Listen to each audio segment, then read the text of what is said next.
মোদী সরকার গঠনের সঙ্গে সঙ্গেই তার পতনের দরকার বললেন তৃণমূল কংগ্রেসের রাজ্য সহ সভাপতি জয়প্রকাশ মজুমদার। মোদী সরকারকে অভিশপ্ত সরকার বলে অভিহিত করেন তিনি। শনিবার পূর্ব বর্ধমান জেলা সংখ্যালঘু সেলের উদ্যোগে এক ঐতিহাসিক রক্তদান শিবির অনুষ্ঠিত হয় শহর বর্ধমানের টাউন হলে। আর সেখানেই যোগদান করে সাংবাদিকদের মুখোমুখি হয়ে এমনই মন্তব্য করলেন জয়প্রকাশ মজুমদার। ঠিক আর কি বললেন শুনবো। যে নতুন সরকার গঠন হয়েছে কেন্দ্রে, মোদী সরকার তো হয়নি, 400 সাংসদের সরকার হয়নি, 300 হয়নি, 240-এ আটকে গেছে, সংখ্যালঘু সরকার এবং অভিশপ্ত সরকার। এই যে এনডিএ সরকার, সেটা অভিশপ্ত সরকার। কারণ যেদিন সরকার শপথ নিয়েছে, তারপরেই নিট নিয়ে সামনে যে দুর্নীতি এসছে, সেটা 1000 কোটি না 2000 কোটি এখনো মানুষ জানে না। এবং আজকে আস্তে আস্তে সামনে আসছে এই নিটের টাকা নিয়ে বিজেপি ইলেকশন করেছে। ছাত্রছাত্রী যারা ডাক্তার হবে, তাদের কাছ থেকে অবৈধভাবে দুর্নীতি করে টাকা নিয়ে তারা ইলেকশন করেছে। সুতরাং সেই ইলেকশনে লড়ার যে সরকার এসছে, নরবরে সরকার, সেটা যে অভিশপ্ত সরকার, সে নিয়ে কারুর মনে সন্দেহ নেই। তাই জন্য নিট, তারপরে নেট, অন্যদিকে ট্রেন দুর্ঘটনা। এই মোদী সরকার কতদিন টিকবে, এ নিয়ে সাধারণ মানুষের মনেই প্রশ্ন আছে এবং তারা চাইছে একটা পরিবর্তন। সেটা তো ভোটের মাধ্যমে প্রকাশ করেছেন। এবং পরপর যেসব ঘটনা সামনে এসছে, দুর্নীতি এবং অব্যবস্থা, তার মধ্যে দিয়েই প্রকাশিত যে এই সরকারের আর নেই দরকার। মোদী সরকার গঠন হওয়ার সঙ্গে সঙ্গেই তার পতনের দরকার। এইটা সার্বিকভাবে প্রতিষ্ঠিত। আজকে আরেকটা বিষয়, এটা হচ্ছে নাটক করছেন, এটা নাটক করছেন শুভেন্দু অধিকারী। কারণ তার আর কিছু করার নেই। তিনি নিজের দলের মধ্যে কোণঠাসা। তিনি এখানে বিজেপির যা ফলাফল হয়েছে, বুক চওড়া করে তিনি মোদিকে অনেক কথা বলেছিলেন। মোদিরও 56 ইঞ্চি ছাতি আজকে কমে গিয়ে 32 ইঞ্চি হয়েছে। আর শুভেন্দুর ওই তর্জন গর্জন শেষকালে বিড়ালের ম্যাও ম্যাওতে পরিণত হয়েছে। তাই জন্যে আজকে তিনি নাটক করে চেষ্টা করছেন ভেসে থাকার। ওনার সঙ্গে আছে দুটো প্রতিষ্ঠান, একটা হচ্ছে রাজভবন আছে, আর হাইকোর্টের কিছু অংশ ওনার সঙ্গে আছে। এইটুকুনি আমরা বুঝতে পারছি। বিজেপি দলও ওনার সঙ্গে নেই।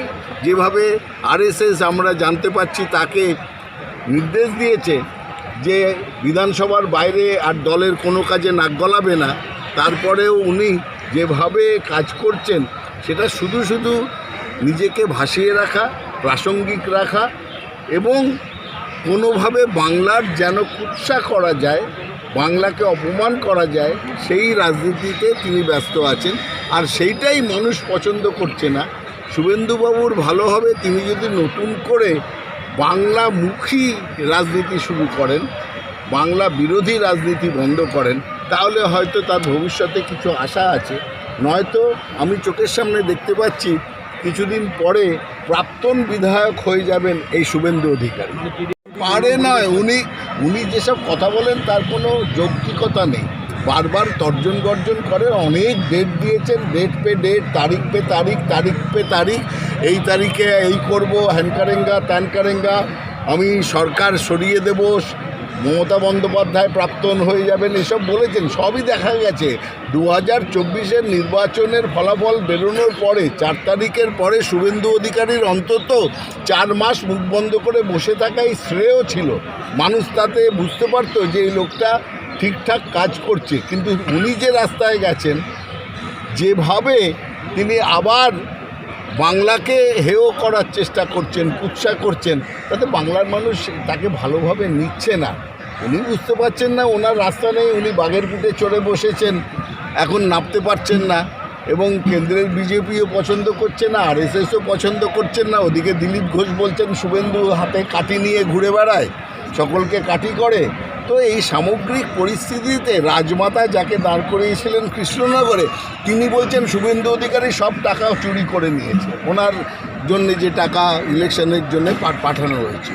সুতরাং নিজের দলের লোক তাকে চোর বলছে, আমরা তো আগেই বলেছি, শুধু ইডি সিবিআই বলছে না, কোন দিন এবার ইডি সিবিআই যদি নরেন্দ্র মোদী অমিত শাহর আশীর্বাদের হাত মাথা থেকে সরে যায়, তাহলে তাকে বাকি জীবন জেলেই কাটাতে হবে। দিলীপবাবু নিজের হাতে লাঠি নিয়েছিলেন আর বলেছেন কাঠি করেছে আমাকে শুভেন্দু অধিকারী। এর থেকেই বোঝা যায় ঘটনা। ধন্যবাদ। ওয়ার্ডে হ্যাঁ, আর যদি গোষ্ঠীদ্বন্দ্ব জর্জরিত ওটা ছবি দেখতে পাই সিনিয়র লিডার। না দেখুন, আমরা দেখেছি কিছু অনভিপ্রেত ঘটনা। কলকাতায় আমাদের দলের কিছু কাউন্সিলর জড়িয়ে পড়েছিলেন। আপনাদের জানাতে পারি যে দলের অনুশাসন কমিটি, ডিসিপ্লিনারি কমিটি এই বিষয়ে সিদ্ধান্ত নিয়ে দুজন কাউন্সিলরকে 110 এবং 104, যাদের মধ্যে কিছুদিন আগেই কিছু ঘটনা হয়েছে, তাদের দুজনকেই শোকজ করা হয়েছে এবং শোকজের 7 দিনের মধ্যে শোকজের জবাব দিতে বলা হয়েছে যে কেন তাদের বিরুদ্ধে অনুশাসন এবং ডিসিপ্লিনারি অ্যাকশন নেওয়া হবে না, তার জবাব দেওয়ার জন্য। দলের মধ্যে থাকলো, দলের মধ্যে খেলো, দলের মধ্যে আলোচনা করলো, তারপর দলের মধ্যে অন্তরাল। না, আমাদের কথা হচ্ছে অন্য জিনিস।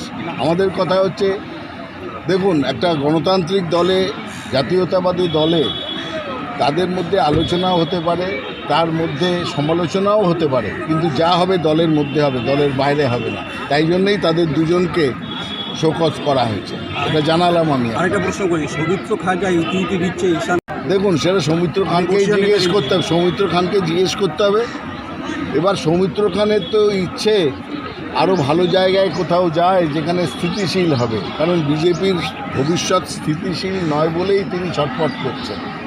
তো সেক্ষেত্রে উনি ইচ্ছা প্রকাশ করলে তারপরে তৃণমূল কংগ্রেসের দলেরও ইচ্ছা হতে হবে। এই দুই ইচ্ছার মিলনেই যদি কিছু সম্ভব, নয়তো সৌমিত্র খান ওইখানেই যেখানে আছেন ওখানেই থেকে যাবেন, যদি না তৃণমূল কংগ্রেসের ইচ্ছাও একই সঙ্গে মিলিত হয়।